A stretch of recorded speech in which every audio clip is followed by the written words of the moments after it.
जय श्री कृष्णा, राधे राधे। तो फ्रेंड्स, कैसे हैं आप सब? आशा करती हूँ कि बाल गोपाल की कृपा से सभी स्वस्थ और मस्त होंगे।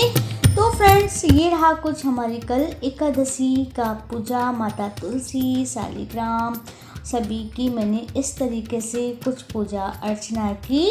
तो आइए चलते हैं कार्तिक मास की कथा की ओर। अब तक मैंने कार्तिक मास की कथा, जो कि 1 से लेके 28 अध्याय तक का महत्व कह चुकी हूँ। आज कार्तिक मास का समापन है 29वां अध्याय। आज 29वां अध्याय का अध्ययन करने जा रही हूँ। आज कार्तिक मास की कथा का समापन होता है।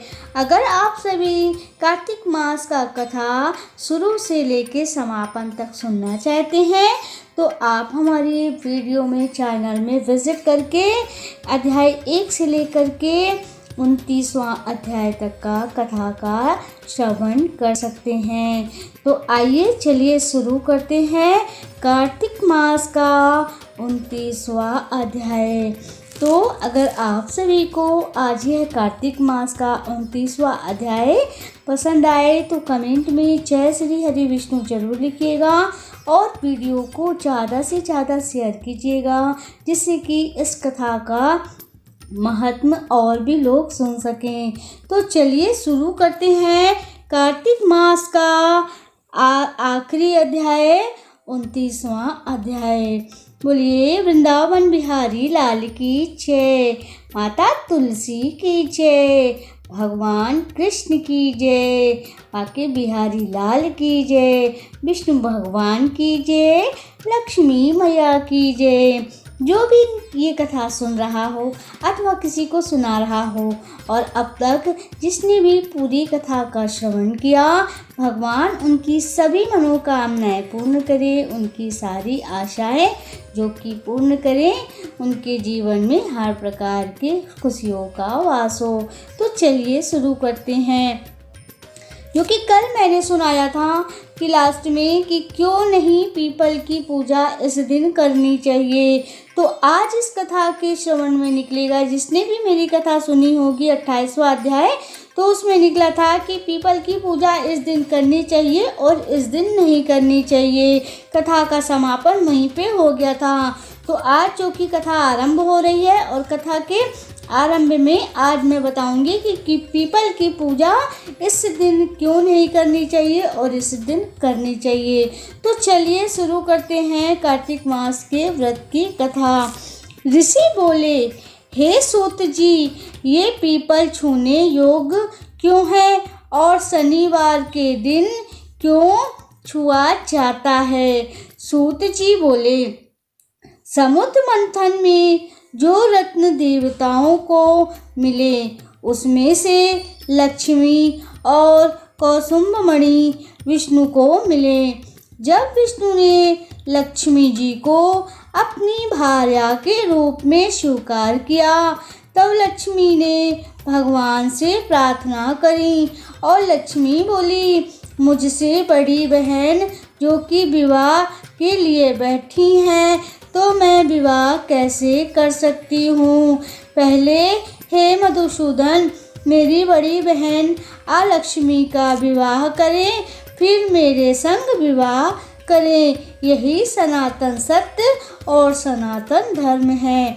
सूत जी बोले, विष्णु जी ने इस बात को सुनकर तपस्वी उद्दालक को अपने वचन से हट से लक्ष्मी जी को दे दी और स्थूल जिसका मुख, श्वेत दांत, जीर्ण शरीर, लाल नेत्र और बाल रूखे हैं, ऐसे धर्म उद्दालक जो कि मुनि विष्णु के वाक्य से उनको अंगीकरण कर अपने आश्रम में ले आए और उन्होंने होम से सुगंधित धुआं, देवादि ध्वनि जिसमें हो रही है, ऐसे आश्रम को देखकर अलक्ष्मी दुखी होकर यह वचन ज्येष्ठा से बोली, ब्राह्मण जिसमें देवादि ध्वनि हो रही हो, ऐसे स्थान में मेरा योग नहीं है, मैं यहाँ नहीं आऊँगी, मुझको दूसरी जगह ले चलो। उद्दालक बोले, हे कांते, तू यहाँ क्यों नहीं आएगी? तो बता दे, तेरे योग कौन सा स्थान है? ज्येष्ठा बोली, जहाँ देव आदि ध्वनि ना होती हो और भाग्यता गत का सत्कार होए और यज्ञ दान आदि के कार्य, वहाँ मैं नहीं रहती हूँ। जहाँ धर्म होते हैं, पूजन पाठ होते हैं, लोगों का सत्कार होता है और जहाँ धर्म आदि के कार्य होते हैं, जहाँ पति पत्नी में सामंजस्य रहता है, मैं ऐसे स्थान पर वास नहीं कर सकती हूँ, मैं ऐसे स्थान पे नहीं रह सकती हूँ। ऐसा ज्येष्ठा ने बोला। पुरुष प्रेम से रहे, फिर और पितर देवताओं का पूजन होए, वहाँ मैं नहीं बसती हूँ। जहाँ आदमी नीति में चतुर, धर्मात्मा, प्रिय बोलने वाला, गुरु की पूजा करने वाला रहता हो, वहाँ मेरा निवास नहीं है। दिन रात जहाँ स्त्री पुरुष में लड़ाई होती हो, अभागताओं का जहाँ सत्कार नहीं होता हो, उस स्थान में प्रीति हो, वृद्ध सज्जन और मित्र का अपमान होए, जहाँ कठोर वचन बोलने वाले लोग रहते हैं, जहाँ मांस मदिरा का सेवन होता है और जहाँ भक्षण होता है, मैं वहीं नित्य निवास करती हूँ। जहाँ खोटे आचरण करते हैं, पराई स्त्री से प्रीत करते हैं, उस स्थान में मेरी प्रीति है। जहाँ गौवध, मदिरा पान और ब्राह्मण की हत्या आदि जैसे पाप होते हों, उस स्थान में मैं रहती हूँ। सूत जी बोले। तब ज्येष्ठा के वचन को सुनकर उदास मुख होकर उद्दालक बोले, हे ज्येष्ठा, जब तक मैं तुम्हारे निवास के लिए स्थान ढूंढता हूँ, तुम इसी पीपल के वृक्ष के नीचे रहो। सूत जी बोले। इस प्रकार जो कि उनको वहाँ पर उद्दालक बैठा करके चले गए।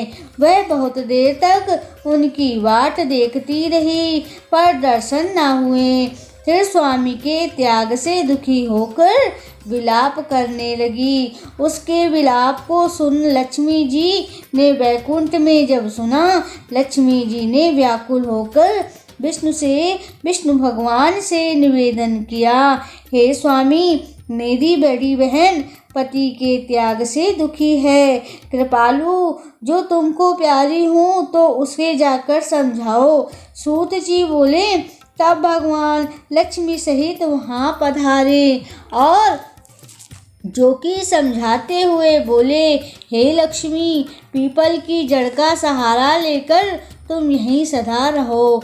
यहाँ मेरा अंश से ही उत्पन्न है और मैंने तुमको यह स्थान दिया है।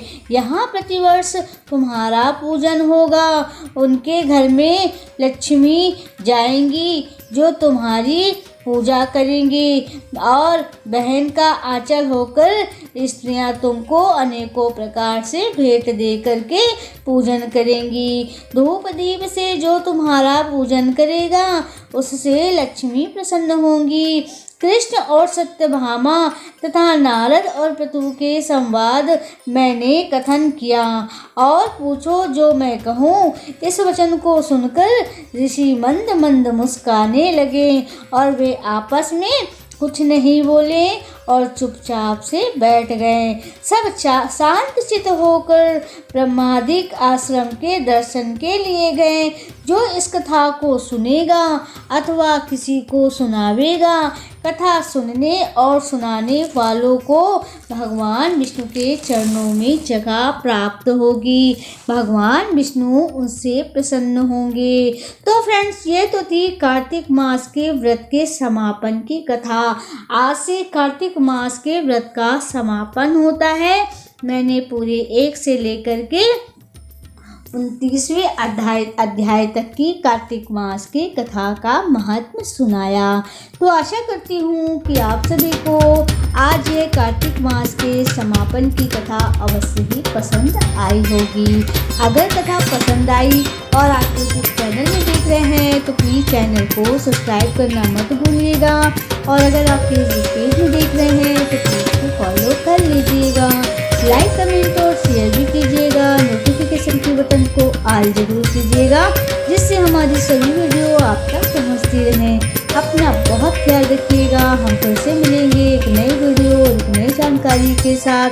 तब तक के लिए जय श्री कृष्णा, राधे राधे, जय श्री हरि विष्णु, जय माता तुलसी, जय माता लक्ष्मी।